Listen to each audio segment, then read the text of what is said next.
ছাদটা যেমন ঢালছেন, ছাদটা ঢালার পরে ধরেন কালকে থেকে আপনি কিউরিং করবেন। তো এই কিউরিংটা আপনি যে করছেন তার মধ্যে একটি মারাত্মক পদ্ধতি যেটা আপনি করছেন সেটা কিন্তু আপনার জন্য মোটেও ঠিক নয়। আর আপনার বিল্ডিংয়ের মেয়াদটাকে, আপনার ছাদের মেয়াদটাকে একদম খুব সহজেই কমিয়ে দেবে এবং ছাদটার লিকেজ হওয়ার সম্ভাবনাটা অনেকটাই থাকবে। এবার আপনাকে আমি উদাহরণ দিয়ে বোঝাই।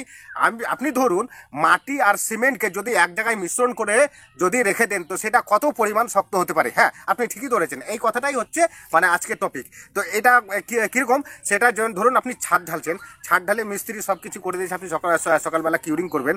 তো আপনি কি করছেন, মাটি দিয়ে দিচ্ছেন।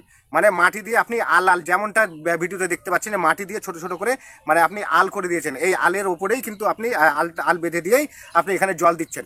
মানে কি, ছাদটা যেহেতু আপনার করা আছে তার উপরে কিন্তু আল মানে ছোট ছোট ছোট ছোট করে আপনি আল দিয়েছেন, ওই আলের মাঝখানে জল দিচ্ছেন। জল দেওয়ার পরে 2 দিন 4 দিন 10 দিন 14 দিন যাই দিন যতদিন আপনি রাখতে পারেন রাখছেন। কিন্তু এইখানে কি হচ্ছে যে মাটি আর সিমেন্ট কিন্তু এক জায়গায় সংযুক্ত হয় না দাদা ভাই। এটা হলে কিন্তু আপনার ছাদটা লিকেজ হবেই। আর এটা হচ্ছে কি ক্যান্সারের কারণ, মানে আপনার রডের আর আপনার কংক্রিটের ক্যান্সারের কারণ হয়ে দাঁড়াচ্ছে।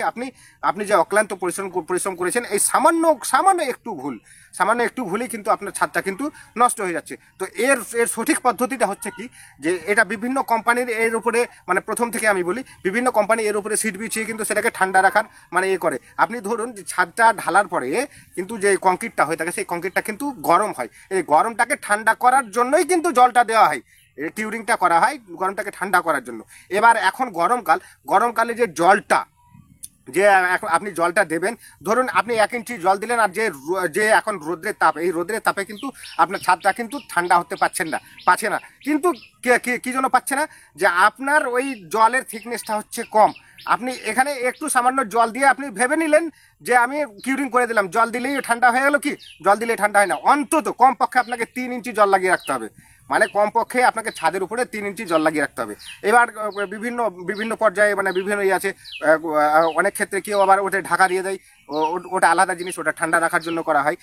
কাউকে দেখবেন যে তার উপরে ছাদের উপরে কি করে, মিস্ত্রি দিয়ে হালকা পরিমাণ সিমেন্ট আর বালির মিশ্রণ করে মশলা বানিয়ে তার উপরে ছোট ছোট ছোট করে আল দিয়ে সেখানে জল দেওয়া হয়। কাউকে দেখবেন যে আবার ইট গেঁথে দিয়েছে, চারো সাইডে ইট গেঁথে দিয়েছে, মাঝখানে মাটি দিয়ে দিয়েছে। এমনটা করবেন না, এই জিনিসটা হচ্ছে আপনার মারাত্মক ভুল। অতএব যখন করবেন, ছাদের যখন কিউরিং করবেন, এই কিউরিংয়ের উপরে জলটা কিন্তু আপনি ভালো পরিমাণে দেবেন, খুব কম দিয়ে চেষ্টা করবেন না।